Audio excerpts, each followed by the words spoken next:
এখন আমি যত যাই বলি, যতই সতর্ক করি, কোনো কাজ হবে না। এই পথেই আপনাকে হাঁটতে হবে। তবে ওপারে যখন আমাদের দেখা হবে, বলবেন না যেন আগে থেকে আপনাকে সাবধান করিনি আমি। হ্যাঁ ইবু বেশি, আমার মন বলছে খুব শিগগিরই ওপারে যাব আমরা। দিন, আমার গরুগুলো বুঝিয়ে দিন। যদিও আমার মন বলছে গরুগুলোকে আমি দহন করতে পারবো না, জুলুরাই ওগুলোর দুধ দহন করবে। হ্যাঁ, বাতাসে জুলুদের গন্ধ পাচ্ছি আমি। কোচকানো নাকটা বাতাসে উঁচু করে হাউন্ডের মতো গন্ধ শুকে বলল বুড়ি ওঝা। তারপর বলল, ইনকো ছাজানা আর ডোরিও একে অপরের অংশ, তাই তাদের ছেড়ে দিলেই ভালো করতেন ইবু বেশি। আর হ্যাঁ, আপনার কুকুরটাও সকালে হাঁটবে, তবে কাউকে চিনবে না, আপনাকেও না। আশা করি আমাকে পারিশ্রমিক হিসেবে দেয়া গরুগুলো বয়স্ক হবে না, দুটোর বেশি বাচ্চা ওগুলোর হয়নি। আর ইবু বেশি, ওষুধটার কোনো রং বা গন্ধ নেই, তাই দুধ পানি যে কোনো কিছুতেই মেশাতে পারবেন। বিদায় ইবু বেশি। শুভরাত্রি বলে উত্তরের অপেক্ষা না করে চলে গেল বুড়ি। মহিলাটি চলে যেতেই আবার রাম ঢেলে গ্লাস ভরে নিল ইসমাইল, গলায় ঢেলে দিল বেশ খানিকটা। ঘরে একাকী বসে আছে ইসমাইল। কুকুরটাও পড়ে আছে মরার মতো, মরেই গেছে হয়তো। ওটার মাথায় চাটি দিল একবার, কিন্তু কুকুরটা নড়ল না, একটা পা তুলল ও, সেটাও ঝপ করে পড়ে গেল। দৃশ্যটা ইসমাইলের মনের উপর ভীষণ চাপ দিচ্ছে। ওরও এখন মনে হচ্ছে দিন কয়েকের মধ্যেই দুনিয়ার মায়া ছাড়বে ও। নিজের পাপগুলো ইসমাইলের খুব ভালো করেই মনে আছে। একে একে সেগুলো ভেসে উঠল ওর মনের চোখে। ও জানে কৃতকর্মের ফলের জন্য ঈশ্বরের সামনে দাঁড়ানো কতটা কঠিন হবে ওর জন্য। ডাব পরিবারের কথাই ধরা যাক। পবিত্র মানুষ ছিল তারা, বিশ্বাস করত ঈশ্বর আর পরকালে। নিজেদের সুখের কথা তারা কোনোদিন ভাবেনি।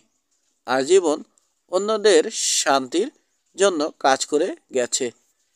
সেই পবিত্র মানুষ দুজনেরই রক্ত লেগে আছে ওর হাতে। ওদের সাথে দেখা হওয়াটাও ইসমাইলের জন্য সুখকর হবে না। উঠানে বসে র্যাসেল বলেছিল ইসমাইলের পেছনে দাঁড়িয়ে আছে ওরা। ইসমাইলেরও এখন মনে হচ্ছে এই ঘরেই আছে তারা। হঠাৎই মনে হলো ওর সামনে দিয়ে যেন ছুটে গেল একটা ভৌতিক কাঠামো। অবশ্যই মানবাকৃতির কাঠামো সেটি, এবং তার কপালে যেন কেরি আঁকা দেখেছে ও। আর ঝুঁকে যখন কুকুরটাকে দেখতে গেল, মনে হলো একটা মহিলা যেন ওর পাশ দিয়ে ছুটে গেল। দৃশ্যটা এতই স্পষ্ট যে তার নীল হয়ে যাওয়া ঠোঁটটাও দেখেছে ইসমাইল। আর সহ্য হচ্ছে না। ইসমাইলের মনে চাইল তখনই ছুটে বের হয়ে যেতে, সোজা র্যাসেলের কাছে যেতে ইচ্ছে করছে ওর। জিজ্ঞেস করতে ইচ্ছে করছে র্যাসেল কি সিদ্ধান্ত নিয়েছে। কিন্তু পরক্ষণেই মনে হলো এই গভীর রাতে র্যাসেলের ঘরে গেলে হয় ওকে খুন করে ফেলবে র্যাসেল, নয়তো নিজেই আত্মহত্যা করে বসবে। কিন্তু ঘরেও থাকতে পারছে না ইসমাইল, অসহ্য লাগছে। তাই সিদ্ধান্ত নিল যে কথা অনুযায়ী পরদিন সকালের জন্যই অপেক্ষা করবে ইসমাইল। এখন যাবে দেয়াল ও প্রহরা পরীক্ষা করতে। কোনো প্রহরী ঘুমিয়ে পড়লে কপালে খারাপই আছে ওর। সকাল হয়েছে। দেয়াল ঘেরা প্রাঙ্গণে বসে আছে র্যাসেল। ওর মনে আছে আজই ওর সিদ্ধান্ত জানতে আসবে ইসমাইল। এতদিন পর্যন্ত র্যাসেল ভেবেছে কোনো একটা উপায় বের হবেই। জুলুরা চলে আসতে পারে, মাফুটির লোকজনেরা ইসমাইলের বিরুদ্ধে বিদ্রোহ করতে পারে, এমনকি ইসমাইলও তার মন পরিবর্তন করতে পারে, যা হয়তো অলৌকিক কিছুই ঘটবে। মুক্তি পাবে ও। কিন্তু মামির আনা খবর শুনে সব আশা উবে গেছে। টাউনের কিছু সর্দারের সাথে কথা বলে মামি জেনেছে খুবই সতর্ক অবস্থায় আছে তারা, কিন্তু কেউ কিছু করার সাহস পাচ্ছে না, কারণ উদ্ভ্রান্ত হয়ে আছে ইসমাইল। ওর মানসিক অবস্থা এখন যেমন, তাতে কেউ এমনকি মুখ খুললেও তাকে মেরে ফেলবে সে। ওদিকে ইসমাইলকে ফাঁকি দিয়ে কেউ যদি মাপুটি ছেড়ে বের হয়ও জুলুদের হাতে মারা সে পড়বেই, কারণ মাপুটির বাসিন্দাদের হাতেই বন্দী হয়ে আছে ইনকো সাজানা। তবে স্কাউটরা খবর এনেছে এখন পর্যন্ত আশেপাশে কোথাও জুলুদের দেখা পাওয়া যায়নি। এদিকে ইসমাইলও বেপরোয়া হয়ে উঠেছে। মামির মাধ্যমেই খবর পাঠিয়েছে রাসেলের জবাব জানতে সকালেই আসবে সে, সাথে ডেরিয়ানকেও নিয়ে আসবে। রাসেল কিছুই ভাবতে পারছে না, কেবল প্রার্থনা করছে ইসমাইল যেন না আসে, কিন্তু ও নিজেও জানে তা হবার নয়। সময় চলে এসেছে। দেয়ালের বাইরে থেকে ভেসে এলো অনেকগুলো কণ্ঠের হইচয়ে আওয়াজ, সাথে একটা কুকুরের হিংস্র ডাক। এদের মধ্যে ইসমাইলের গলাও শুনতে পেল রাসেল। সাথে সাথে ওর হৃৎপিণ্ডটা যেন বুকের ভেতর জমে গেল এবং পর মুহূর্তেই শুরু হলো তার ঘোড়দৌড়। শুনতে পেল ইসমাইল কাউকে বলছে, ধরে বেঁধে ফেলো কুকুরটাকে। বদমাসটা কাউকেই চিনছে না।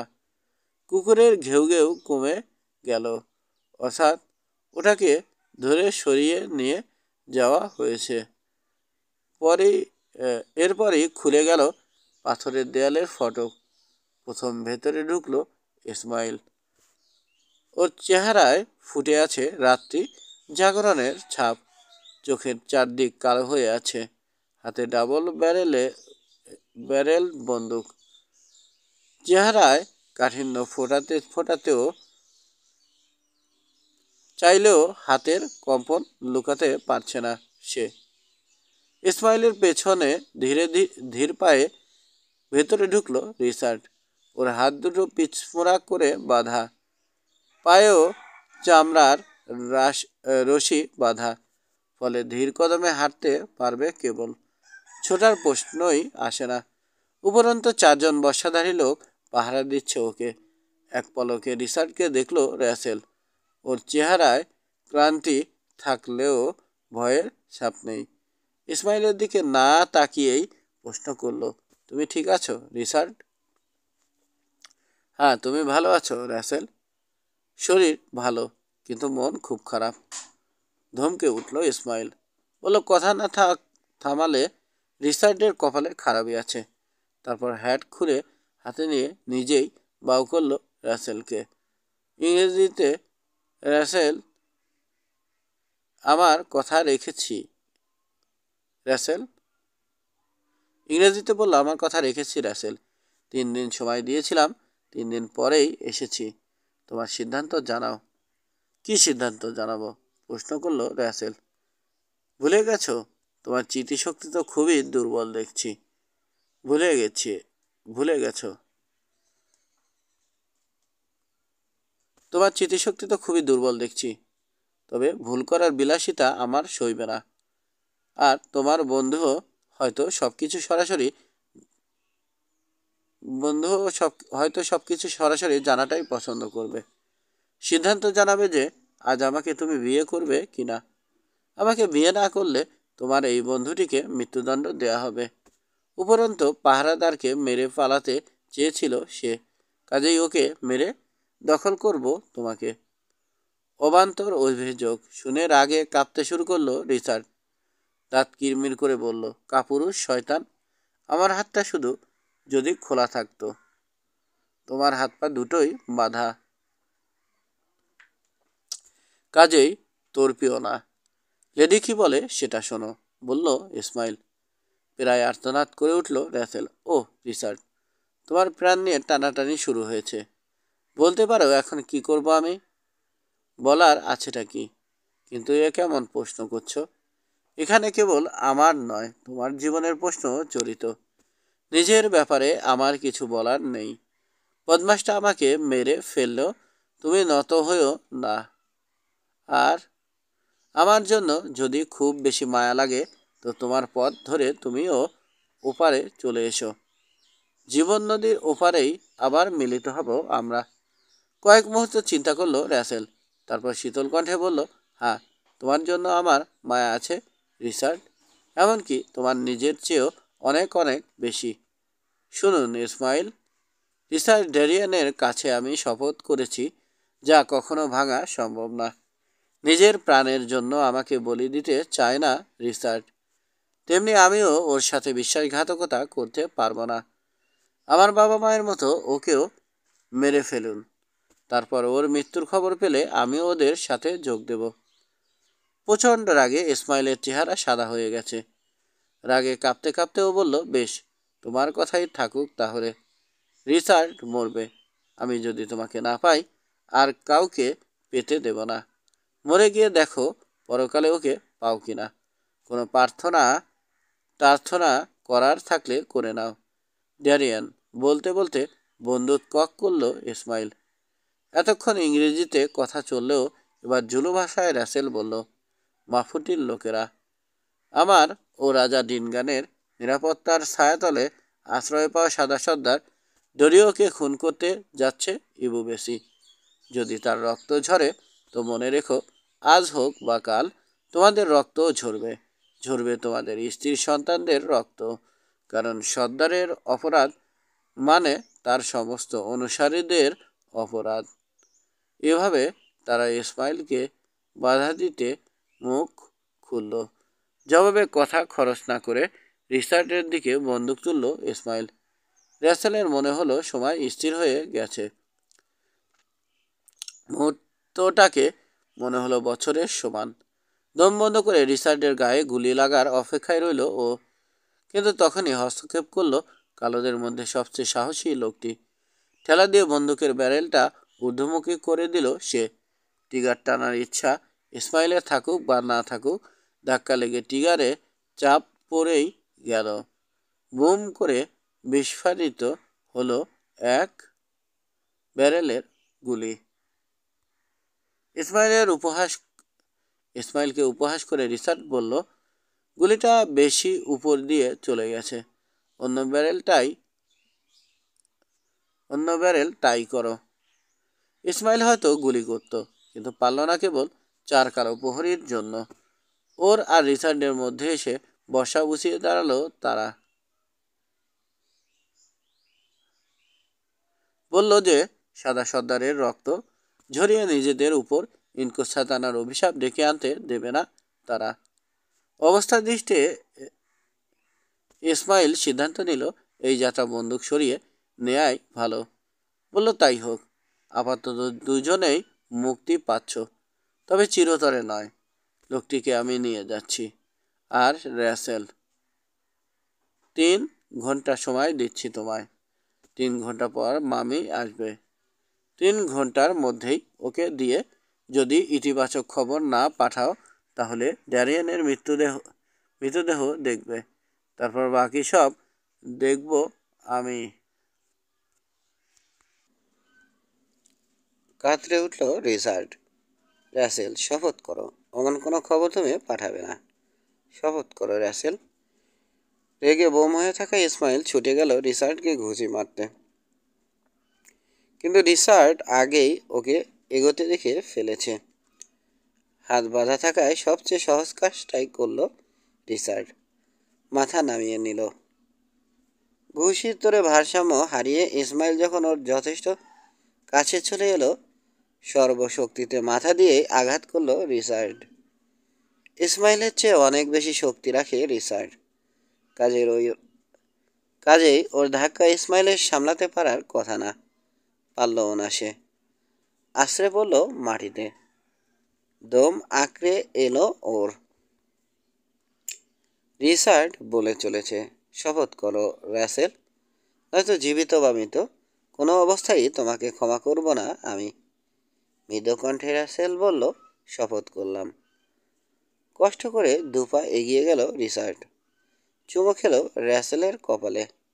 র্যাসেল ওকে পাল্টা চুমো খেলো। আর কোনো কথা হলো না। এটাই ওদের বিদায় সম্ভাষণ।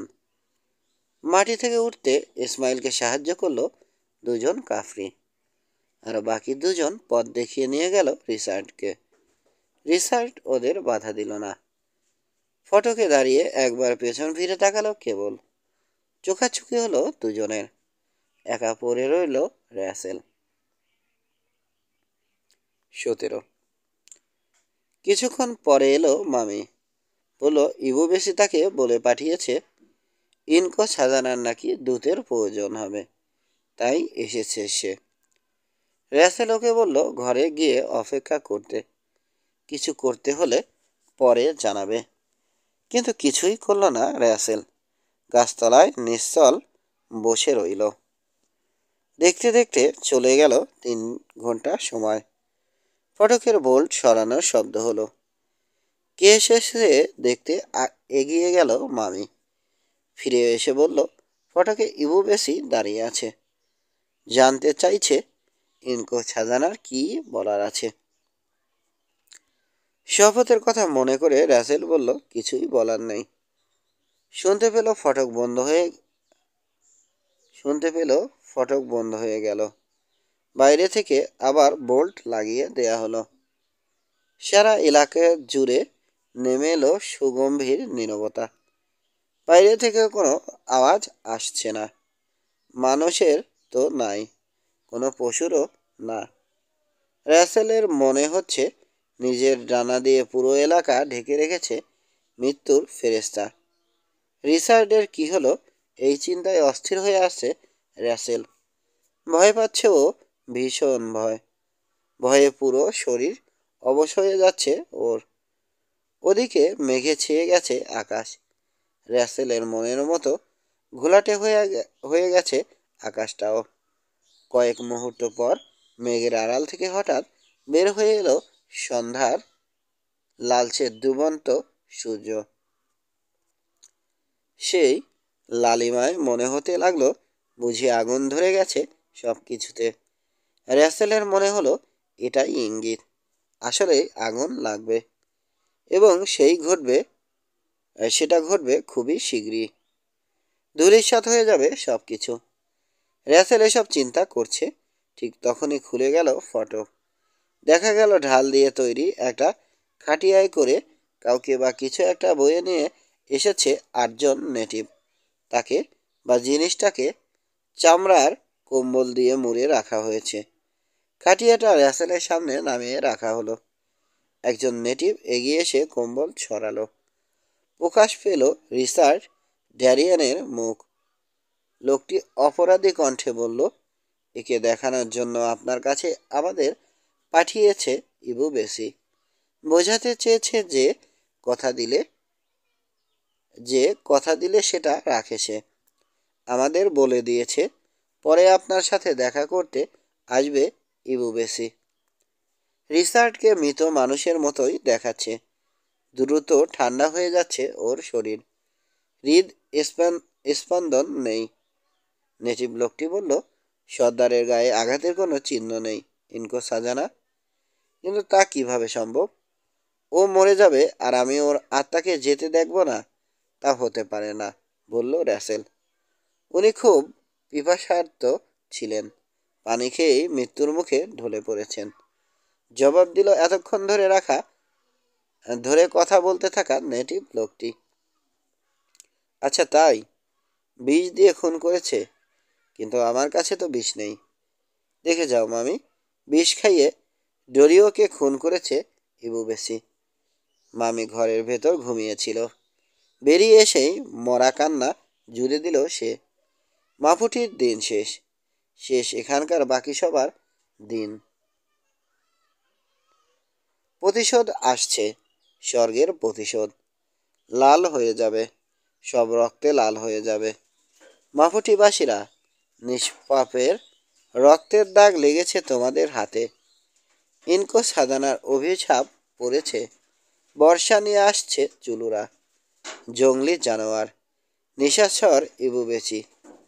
তোর উপর শোধ নেবে সবাই, তোর কারণে আমরাও মরব। পালাও মাফুটিবাসীরা, পালাও।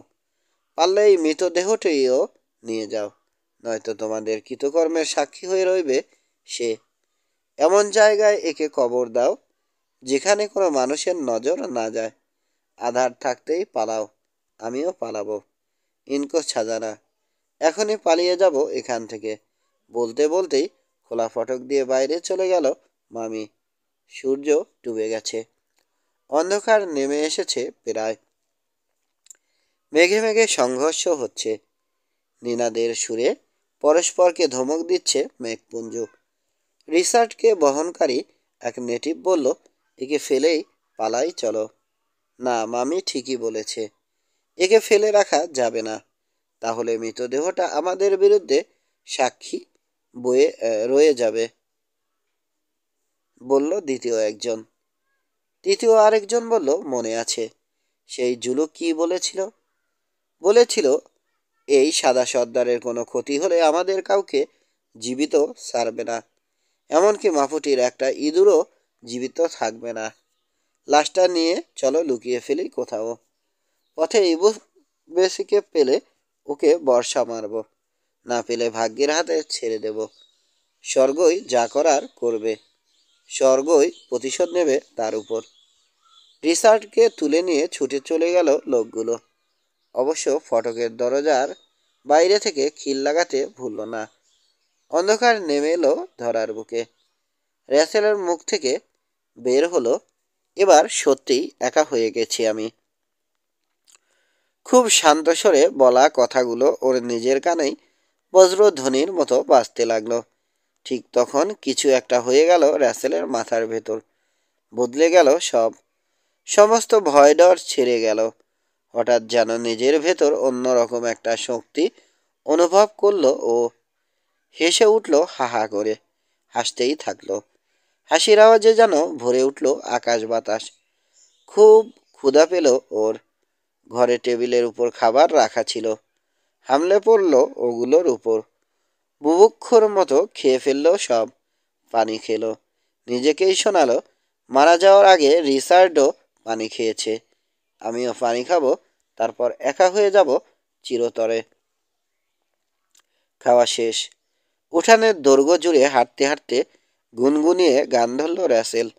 ওর মনে হলো ওর সাথে যেন গাইছে সমস্ত মৃত আত্মা, কিন্তু ওর চেয়ে অনেক অদ্ভুত তাদের সুর।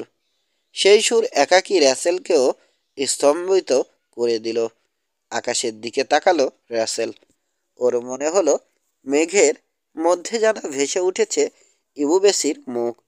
বিজলির ঝলককে মনে হলো যেন শয়তানটার লকলকে জিভ লোভের গনগনে আগুন দিয়ে চেটে দিচ্ছে সব কিছুকে। উঁচু পাথুরে দেয়াল ঘেরা উঠানের মধ্যে দাঁড়িয়ে আকাশটাকে বেশি একটা দেখতে পাচ্ছে না র্যাসেল। ভাবলো প্রালের ছাদে উঠলেই আরো ভালোভাবে সব দেখা যাবে। এতটুকু পরিচম ছাড়াই প্রালের ছাদে উঠে পড়ল ও। এক হাতে বর্ষা আর অপর হাতে প্রালের গায়ে বসানো ধাতুর দণ্ডটি ধরে ওখানেই দাঁড়িয়ে রইল র্যাসেল। দেখলো এদিকেই আসছে ইবু বেশি। আসুক, এখনই হবে ওদের শেষ কথা। তারপর তারপর মরবে র্যাসেল, মরবে। পর মুহূর্তেই নিজেকে নিজে বলল, না, আত্মহত্যা করব না, শেষ পর্যন্ত অপেক্ষা করব, দেখব কি ঘটে ঘৃণ্য নিশাচর ইসমাইলের ভাগ্যে। ইসমাইলের ভাগ্যে খুব খারাপ কিছু একটা ঘটবে, সেটা র্যাসেলের জানাও ছিল, কিন্তু এখন শত চেষ্টাতেও মনে করতে পারছে না। ছাদেই দাঁড়িয়ে আছে র্যাসেল। ঘন আর ভারী হয়ে উঠেছে বাতাস, অন্ধকারও জাঁকিয়ে বসেছে। এমনই অন্ধকার, মনে হচ্ছে যেন জীবিত প্রাণীর মতো সেটা চারদিক থেকে ঘিরে আসছে। এরই মধ্যে র্যাসেলের মনে হলো পায়ের শব্দ শুনতে পাচ্ছে ও। পূব থেকে আর পশ্চিম থেকে আসছে আওয়াজটা। এরপর আরেকটা শব্দ এলো র্যাসেলের কানে, ফটক খোলার শব্দ, খুবই মৃদু। অতি সন্তর্পণে উঠানে প্রবেশ করলো কেউ। র্যাসেলের ইন্দ্রিয় এখন যে কোনো নেটিভদের চেয়েও অনেক বেশি সজাগ হয়ে আছে। পদশব্দে বুঝতে পারল নিঃশব্দ পদচারী মানুষটি নিশাচর ইবু বেশি ছাড়া আর কেউ না। হা হা করে হেসে উঠতে মন চাইছে ওর, কারণ নিশাচর লোকটি ওকে ঘরে খুঁজছে ঘরে উঠানে, অথচ র্যাসেল দাঁড়িয়ে আছে ওর মাথার উপর। তবে নীরবে রইল ও। উঠানময় হাঁটছে ইবু বেশি, এগিয়ে গেল গাছের নিচের বেঞ্চের কাছে, মৃদু স্পর্শ করল টুলটায়, তারপর নেকড়ের মতো নীরবে ঘরে গিয়ে ঢুকলো। কিন্তু সেখানেও র্যাসেল নেই। কুপিতে আগুন দিল ইসমাইল, কিন্তু ঘর শূন্য। আলোটা জেলে রেখেই ঘর থেকে বের হয়ে এলো সে, মৃদু কণ্ঠে ডাক দিল, র্যাসেল, কোথায় তুমি? কোনো উত্তর এলো না। নিজেকেই তখন ও শোনাতে লাগলো, র্যাসেল কি চলে গেল? কাপুরুষ জঙ্গলি গাধার দলের কয়েকটা চলে গেছে জানি, ও কি তবে ওদের সাথে চলে গেল?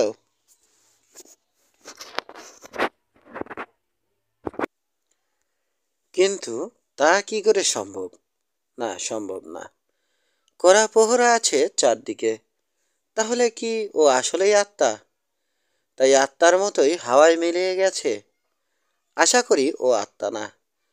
আত্মা হলে শয়নে স্বপনে আমাকে তাড়া করে ফিরবে।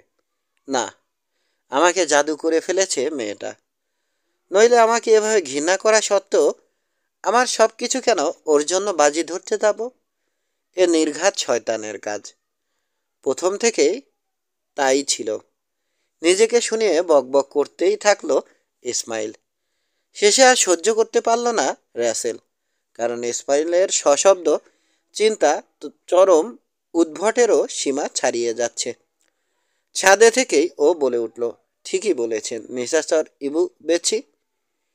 প্রথম থেকেই আপনার পেছনে আছে শয়তান। শয়তানের পথেই চলেছেন আপনি। তবে পথের শেষটা অবশ্য দূরে নয়। জাহান্নামের দরজার সামনে গিয়েই পথটা শেষ হয়েছে। ভৌতিক কণ্ঠের আওয়াজে চমকে উঠল ইবু বেশি। খাবি খেয়ে উঠল সে, চমকে গিয়ে পড়ে গেল বেড়ার উপর। কে কে কথা বলে? কোথায় তুমি? বাতাসের দিকে প্রশ্ন ছুঁড়ে দিল ইবু বেশি, কিন্তু কোনো উত্তর নেই। তখন ও নিজেই আবার বলল, কণ্ঠটা র্যাসেলের মতো শোনালো। মনে হলো আত্মহত্যা করেছে ও। করুক, তাও ভালো। বদমাস ড্যারিয়ানের কাছে যাওয়ার চেয়ে ওর আত্মহত্যা করাও আমার জন্য অনেক ভালো। কিন্তু কথা হচ্ছে, মরে গিয়ে আমার সাথে কথা বলে কি করে? কুড়ের দিকে এগিয়ে চলল ইসমাইল, সম্ভবত কুপিটা নিভিয়ে দিতে। ঠিক তখনই ঝলসে উঠল বজ্রবিদ্যুৎ। কয়েক সেকেন্ড ধরে রইল সেটার উজ্জ্বল ঝলক। সেই আলোয় ছাদে দাঁড়িয়ে থাকা র্যাসেলের চোখে ধরা পড়ল মাপুটি ছেড়ে এগিয়ে যাচ্ছে কতগুলো কালো কালো বিন্দু। সন্দেহ নেই এরা মাপুটির অধিবাসী ও তাদের গবাদি পশু। পালাচ্ছে তারা। এরপরই দেখল মাপুটির প্রান্ত আর যে বেসিনটায় মাপুটির অবস্থান, তার মুখের কাছে ও আশেপাশে সাদা অনেকগুলো বিন্দু। নিঃসন্দেহে এরা হচ্ছে জুলু সৈন্য। সাদা বিন্দুগুলো হলো তাদের সাদা রং করা ঢাল। একই সময় বজ্রলোকে র্যাসেলকে দেখে ফেলেছে ইসমাইলও। তবে বাইরের কিছুই তার জানার সুযোগ হয়নি। তাই বলে বর্ষা হাতে দাঁড়িয়ে থাকা র্যাসেলের চোখে আগুন দেখতেও ভুল হয়নি ওর। প্রথমে ভয় পেয়ে গিয়েছিল ইসমাইল, হাঁটু মুড়ে বসে পড়েছিল ও। পরে যখন বুঝতে পারল যে আত্মা নয়, রক্ত মাংসের র্যাসেলই ওখানে দাঁড়িয়ে আছে, তখন খানিকটা সাহস ফিরে পেল। বলল, ওখানে দাঁড়িয়ে আছো যে র্যাসেল, নিচে নেমে এসো, কথা বলি। কিন্তু কোনো জবাব দিল না র্যাসেল। দেখতে চাইছে ইসমাইল কি করে। বেশ লম্বা সময় ধরে পুরো কেরালটাকে ঘিরে হাঁটতে হাঁটতে বকবক করে চলল ইসমাইল। কিন্তু যখন দেখল র্যাসেল নামছেই না, তখন বেপরোয়া হয়ে ছাদে উঠতে গেল সে। অবশ্য ছাদে ওঠাটা তার জন্য র্যাসেলের মতো অত সহজ হলো না। মাঝপথে এসে হাত ছুটে গেল তার। ধপাস করে মাটিতে আছড়ে পড়ল ইসমাইল। তবে এতে দমবার পাত্র নয় সে। খড়ের দেয়ালে খামচা খামচি করে ছাদের কাছে উঠেই পড়ল, কিন্তু ছাদের প্রান্তে এসে দেখল ওর দিকে লোলুপ দৃষ্টিতে তাকিয়ে আছে র্যাসেলের বর্ষার চোখা ফলা। ফলে বাধ্য হয়ে ছাদের কড়ি বর্গা ধরে ব্যাঙের মতো ওভাবেই ঝুলে রইল সে। উপরে উঠতে পারছে না বর্ষার ভয়ে, আর নিচে নামছে না উপরে ওঠার পরিচমটা মাটি হবে বলে। র্যাসেলকে বলল, র্যাচেল, নিচে নেমে এসো। যা করেছি সব তোমার জন্য করেছি, তোমাকে পাওয়ার জন্য করেছি। নেমে এসো, বলো আমাকে ক্ষমা করে দিয়েছ তুমি? ইসমাইলের কথা শুনে হা হা করে হেসে উঠল র্যাসেল। সম্বোধন আপনি থেকে তুমিতে নামিয়ে বলল, রিচার্ড ড্যারিয়ান তোমাকে ক্ষমা করেছে ইসমাইল। কিসের সাথে বিষ মিশিয়েছিলে? দুধে? বিষটা ভালোই ছিল। আমার মনে হচ্ছে বিষটা বুঝি তোমার রক্ত দিয়েই তৈরি। তুমি বললে বুশম্যানেরা এসে তোমার রক্তে ওদের তীর রাঙিয়ে নেবে, যাতে বড় বড় সাপ, এমনকি কুমিরও শিকার করতে পারে। ইসমাইল কিছুই বলল না। র্যাসেল বলে চলেছে, তোমার লোকেরা কি তোমাকে ক্ষমা করেছে ইবু বেশি? করলে রিচার্ডের দেহ বহনকারী লোকগুলো পালিয়ে গেল কেন? আমার বাবা মা কি তোমাকে ক্ষমা করেছে? শুনতে পাচ্ছ কি বলছে ওরা? ঈশ্বরের কাছে আকুতি করে বলছে, বিচার চাই প্রভু। জুলুরা কি তোমাকে ক্ষমা করেছে ইসমাইল?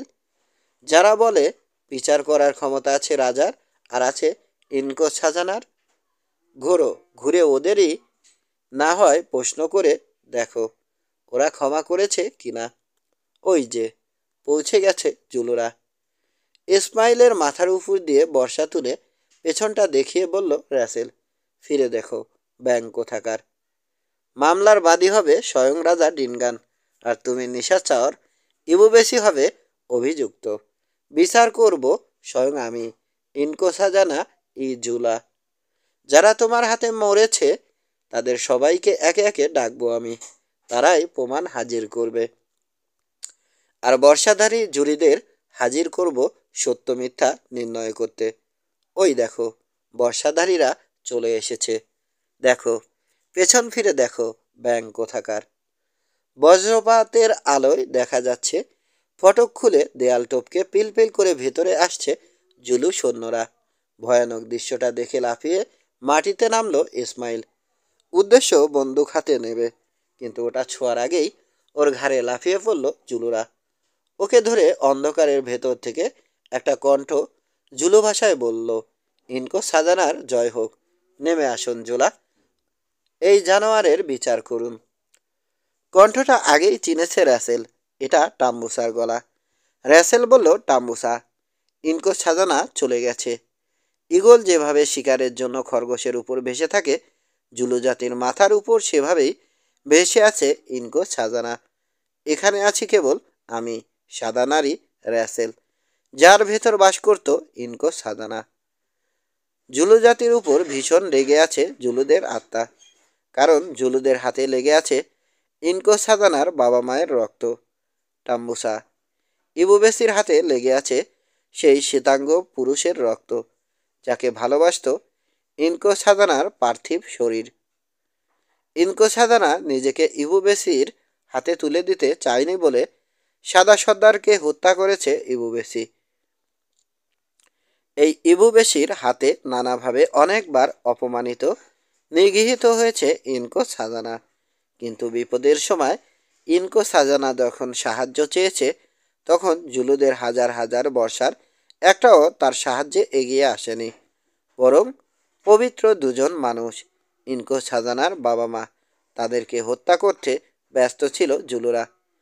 সেই কারণে টাম্বুসা পাখির মতো উড়ে চলে গেছে ইনকো সাজানা, পেছনে ফেলে গেছে দুঃখ কষ্টের চিঠি আর সব হারানোর বেদনায় কাতর আমাকে। তারপর টাম্বুসা, ইনকো সাজানা আমার মুখ দিয়ে কথা বলবেন। ইনকো সাজানা বলছে, রক্ত ঝরিয়ে নিজেদের উপর মহাবিপদ জুলুরা নিজেরাই ডেকে এনেছে। ইনকো সাজানা আগেই সাবধান করে দিয়েছিল যে তার প্রিয়জনদের রক্ত ঝরলে রক্ত দিয়েই তার মূল্য চুকাতে হবে। ইনকো সাজানার হুকুম। ইনকো সাজানা যার ভেতর বাস করত ও যার মধ্যে আশ্রয় নিয়ে এবু বেশি সহ ওর মতো সমস্ত জানোয়ারের হাত থেকে নিজেকে রক্ষা করেছে, তাকে পর্যাপ্ত নিরাপত্তার মধ্য দিয়ে শেয়াপির কন্যা নইয়ের কাছে পৌঁছে দিতে হবে। সে এখন থেকে নইয়ের সাথেই থাকবে।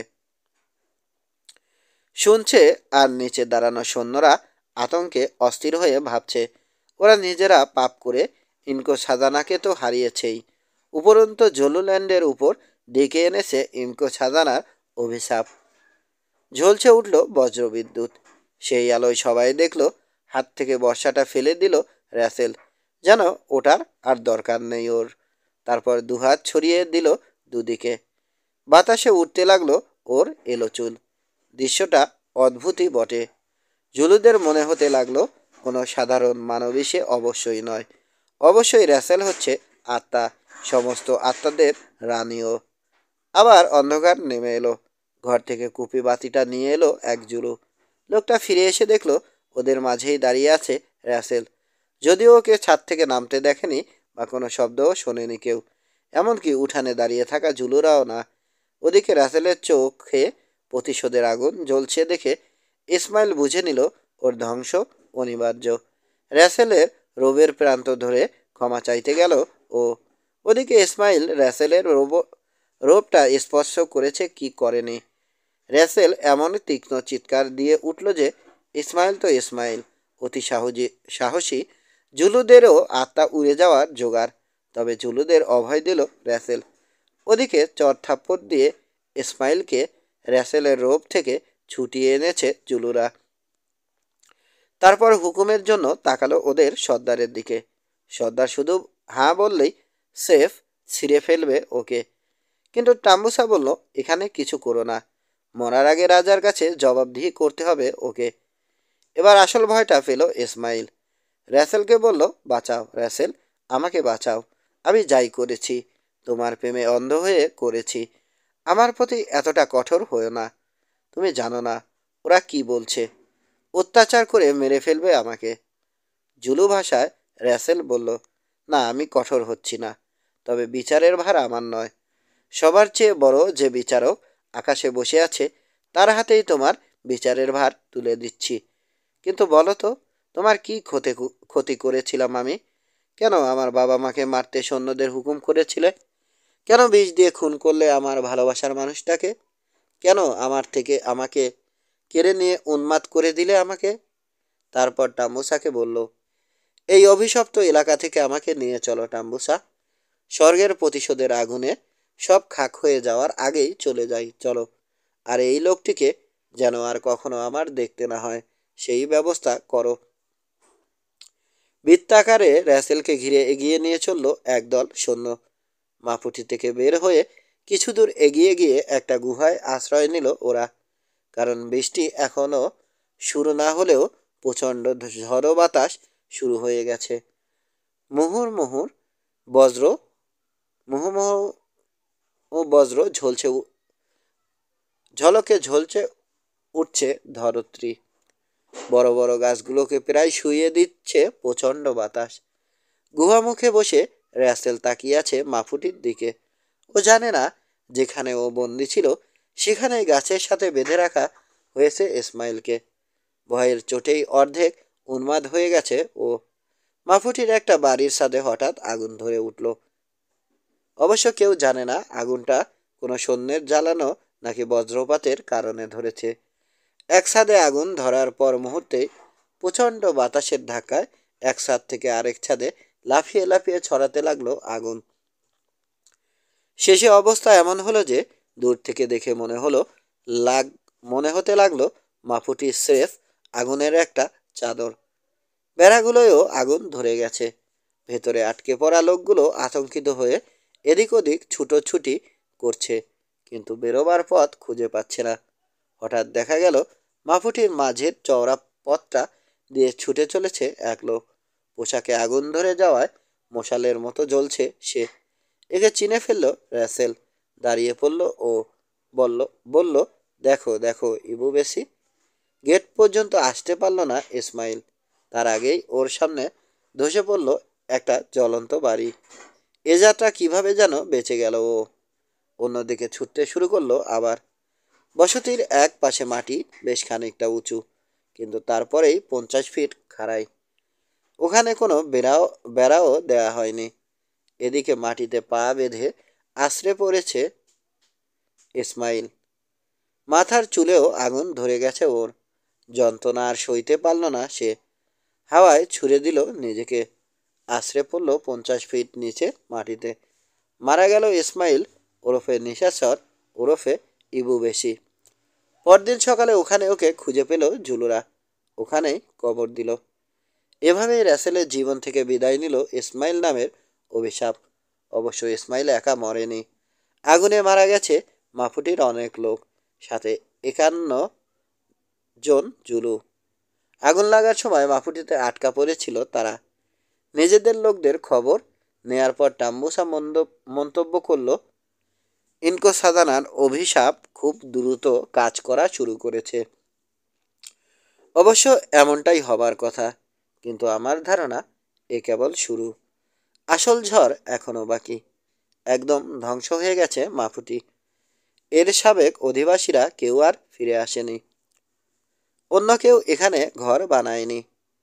নেটিভরা শপথ করে বলে, ঝড়ের রাতে এক শ্বেতাঙ্গ ব্যক্তিকে এখানে উদ্ভ্রান্তের মতো ছুটোছুটি করতে দেখা যায়। তখন তার সারা গায়ে আগুন জ্বলতে থাকে এবং ছুটোছুটির এক পর্যায়ে উত্তরের ক্লিপ থেকে 50 ফুট নিচে লাফিয়ে পড়ে গায়েব হয়ে যায় সে। আগের গল্পে ফিরে আসি। ঝড় থেমে যাওয়ার পরই নামল বৃষ্টি। স্বর্গ থেকে মর্ত পর্যন্ত নিরেট একটা পর্দার মতো অঝরে ঝরতে থাকলো বৃষ্টি। নিরুৎসুক দৃষ্টিতে কিছুক্ষণ বৃষ্টি দেখে গুহায় ঢুকে পড়ল রাসেল। জুলুদের আনা ক্যারস গায়ে দিয়ে অঘরে ঘুমিয়ে পড়ল। ঘুম ভাঙল পরদিন সকালবেলা। জেগে উঠে খাবার চাইল রাসেল। ওই রাতে জুলু সৈন্যরা অবশ্য ঘুমাতে পারেনি। রাসেল গুহায় জায়গা পেলেও ওরা কেউ কোনো গুহা পায়নি। পাথর বা গাছের নিচে গিয়ে দাঁড়াতে বাধ্য হয়েছে, কিন্তু তাতে কি আর বৃষ্টির প্রচণ্ডতার থেকে রক্ষা পাওয়া যায়? সারা রাতের বৃষ্টির তীব্রতায় ঠান্ডায় ওদের সবাই কম বেশি আক্রান্ত হলো। তীব্র ঠান্ডায় দাঁতে দাঁতে ঠোকাঠুকি লেগে গেল সবার। এক পর্যায়ে নিউমোনিয়া ধরে ফেলল ওদের। নিউমোনিয়ায় আক্রান্ত হয়ে মারাও গেল কয়েকজন। বাকিদের অবস্থাও খারাপ, কেউ সুস্থ নেই। পরদিন সকাল। উদার হস্তে উষ্ণতা বিলাতে শুরু করেছে আফ্রিকার তপ্ত সূর্য। ক্যাপ্টেনদের নিয়ে আলোচনা ডাকল টাম্বুসা। প্রশ্ন তুলল মাফুটি থেকে পালিয়ে যাওয়া লোকদের ধাওয়া করা হবে নাকি সোজা জুলোল্যান্ডে ফিরে যাওয়া হবে। এই প্রশ্নে দ্বিধা বিভক্ত হয়ে গেল ক্যাপ্টেনরা। একদল বলল মাফুটির লোকদের দেখা হয়ে গেছে। যেহেতু ইবুবেশিকে ছেড়ে পালিয়ে গেছে ওরা, তাই ধরে নেওয়া চলে ওরা নির্দোষ। ওদের পিছু ধাওয়া করে লাভ নেই। কিন্তু আরেক দল বলল যে না, ওরা নির্দোষ নয়, কারণ ইনকো সাজানা আর সর্দার ডরিওকে তুলে আনতে ইবুবেশিকে সাহায্য করেছে ওরা। তার উপর সৈন্যদের হাতে মাফুটির কেউ মারা পড়েনি। পাওয়া গেছে কেবল মাফুটিবাসীদের ফেলে যাওয়া কয়েকটা গবাদি পশু। আর ইনকো সাজানাকে উদ্ধার করা গেলেও তার মানসিক ভারসাম্য নেই। তর্ক বিতর্ক চরম রূপ ধারণ করতে যাচ্ছে। এমতা অবস্থায় প্রস্তাব করা হলো ব্যাপারটা ইনকো সাজানার সামনে তুলে ধরা হোক। সে যা সিদ্ধান্ত দেয় তাই চূড়ান্ত বলে মেনে নেওয়া হবে। অবশ্য যদি ওদের বক্তব্য বোঝার মতো অবস্থায় ইনকো সাজানা থাকে তাহলেই। কাজেই একজন লোক নিয়ে রাসেলের সামনে গেল টাম্বুসা। সব বলল ওকে। নিষ্প্রাণ পাথুরে চোখে কথাগুলো শুনল রাসেল। শেষে হঠাৎ বলল, নইর কাছে নিয়ে চলো, আমাকে নইর কাছে নিয়ে চলো। এর বেশি আর একটা কথাও বলল না ও। ফিরে এসে সৈন্যদের টাম্বুসা বলল, ইনকো সাজানার ইচ্ছা জুলুল্যান্ডে ফিরে যাওয়া। কিছুক্ষণের মধ্যেই রওনা হলো ওরা। খুব খারাপভাবে পুড়ে যাওয়া লোকগুলোকে ঢালে করে বয়ে নেওয়া হলো। তবে হেঁটেই রওনা হলো রাসেল। জুলু সৈন্যরা সম্মানজনক দূরত্ব বজায় রেখে তাকে ঘিরে একটা মানব দেয়াল তৈরি করে এগিয়ে চলল। ঘন্টার পর ঘন্টা একভাবে হেঁটেই চলল রাসেল।